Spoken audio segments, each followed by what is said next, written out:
Hello, my name is Ken Gaines, and this is the Indian Springs lesson preview for this week. And I'm going to be bringing you our lesson. I believe it's number 11, session 11, and it comes out of the book of Micah. We're going to start in Micah here, and I'm going to lead you in, and then next week we'll get the back end of it. But, as I went through this lesson this week, it reminded me of when I was younger, and some of you that are my age or a little older might remember this. There used to be Books A Million stores everywhere, and you could go in these huge bookstores and look around and just have a great time checking out all these different topics. And, every once in a while I'd find myself over in the business section, and half the books in that section would have the word leader or leadership in them, and 25% of the rest of what was left was about leadership. And so I was always intrigued at different people's ideas of what that looked like and what that meant. But we learned today, and some of you probably already knew this, that the Bible has a great deal to say about leadership and the right way to do it and the wrong way to do it. And so God's going to give us very good pointers on leadership in this lesson today. And it's something that we can take to heart. And any of you that are in leadership positions, and we're all in a leadership position to someone in one way or another, we can take these lessons and apply them and become better leaders in God's eyes. And that's the most important thing. So Micah was a prophet to the southern kingdom of Judah. He prophesied during the reigns of three different kings, Jotham, Ahaz, and Hezekiah.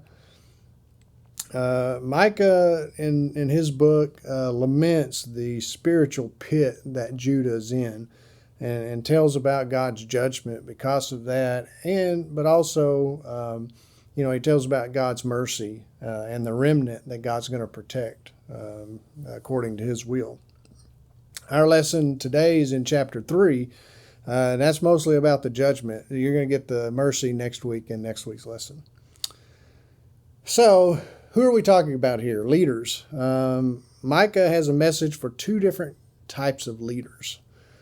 Civil or judicial leaders and spiritual leaders. The first type of leader is a person in a position of civil authority over others. So this could be presidents, congressmen, mayors, judges, sheriffs. In our modern day times, back then it was kings and knights and earls and dukes.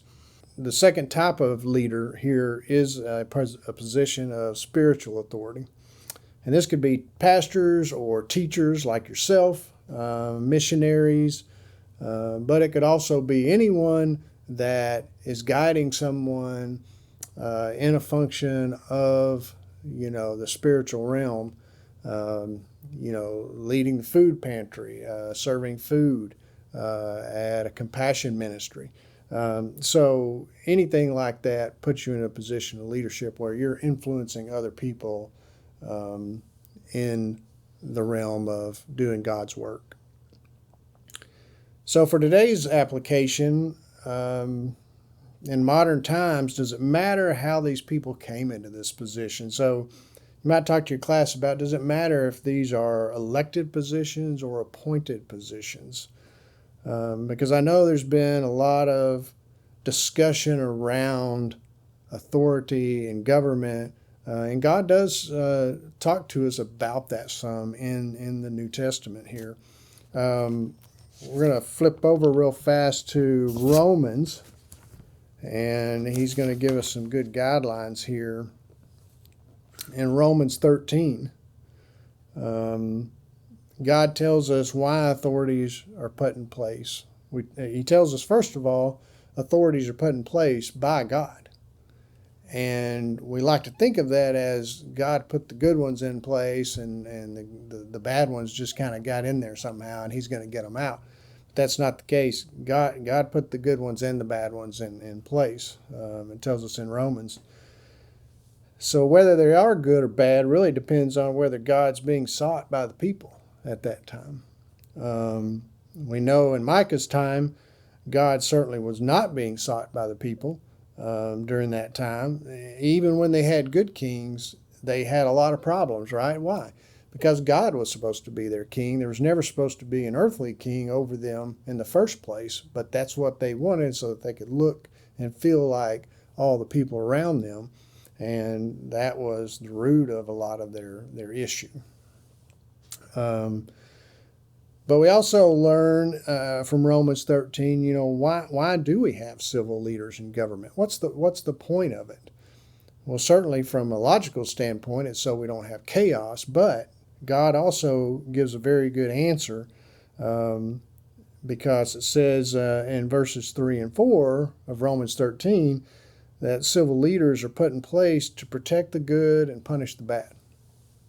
And that's it. That's the role of government. That's what they're supposed to do. Now, what that looks like and how they do it, could be a point of discussion, but God makes it very clear. Here's the primary purpose of having this structure and organization. It's to protect the good, punish the bad. So remember that phrase. We're going to talk about it again in a little bit. Now, who determines what's good? Well, we know God does if you're a Christian. And so that's pretty easy. So then the second question is, why do we have spiritual leaders? So for that, we would go to Ephesians 4, 11 and 12. And there it tells us that Jesus established apostles, prophets, pastors, and teachers, equipping them for the work of the ministry for the building up of the body of Christ. So that's the whole point of having spiritual leaders, is for the building up of the body of Christ.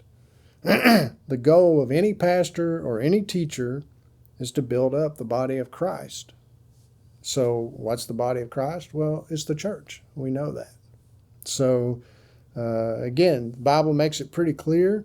If you're looking for a great self-help book on leadership, again, the Bible is a great resource for that, for doing it the right way. And you never have to worry about whether you use the right technique or anything like that if you're using the Bible to gauge your leadership off of. So going back to Micah, he's got a lot of condemnation for the leaders in this chapter.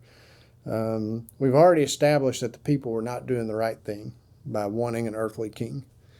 But God's going to be especially hard on these leaders that are in place in chapter 3 because of their position. And he indicts them in this chapter on several things. First thing is they hate the good and love the evil. Now, what did we say the point of government was? Is to protect the good and punish the bad. They were doing the exact opposite of the whole purpose of why they were supposed to be there. And it talks about that in verse 2. Also, the prophets were catering to the wealthy, and they spurned the poor. So this is in verse 6 of chapter 3 here in Micah. And this was prosperity gospel before we even knew what to call it, right? And what did God say he was going to do because of that? He said, I'm going to remove your abilities. So the gifts that they had, he's going to take them away because they're not doing his will. And then finally, again, verses 10 and 11, false prosperity gospel shows up again in both civil and spiritual leaders. They were in it for themselves. They were in it for wealth and gain. And again, that's not what it was for. The civil government was to protect the good and punish the bad. And the spiritual leaders were there for the building up of the body of Christ. It has nothing to do with us. If you're a leader, your position has nothing to do with you. It has to do with what you're serving and who you're serving. So in verse 12, God decrees that Zion's going to be plowed as a field. Jerusalem's going to be a heap of ruin. We know this happened later at the hands of the Assyrians and the Babylonians. And so let's take a look first at it seems like the country is going to be punished. Everyone. And they are. But if we look really closely, he's going to really indict the leaders here. So he's telling them this is going to happen to the country, to the people, And they may be sitting up there and say, well, I'm going to come out okay out of that because of my position. But look at how he words verse 12. He starts out and he says, therefore, because of you. And then he talks about the destruction that's going to come. That wording is a legal statement that would be used in a court of law. It starts off, therefore, because of you. That's an indictment that lays the fault of what's going to happen squarely at the feet of these leaders. And so, for the end of your class time, you may talk about that, discuss how important it is for leaders to seek God first in everything they do, whether you're a civil leader or a spiritual leader. Again, if you're a Christian, it really shouldn't matter because your entire life is governed by following Jesus Christ. And if you're doing that, then you're going to make decisions that are in alignment with that. Great lesson today. Again, the passage is fairly short. You can get through the verses pretty quickly and then start talking about some of the concepts and lots of applications for today. I mean, if we ever needed a lesson on leadership, now's the time because the world seems to be in such short supply of good leaders. So, again, if we're doing God's will in all aspects of our life, then that's going to pay us dividends in the long run because God knows what's good for us.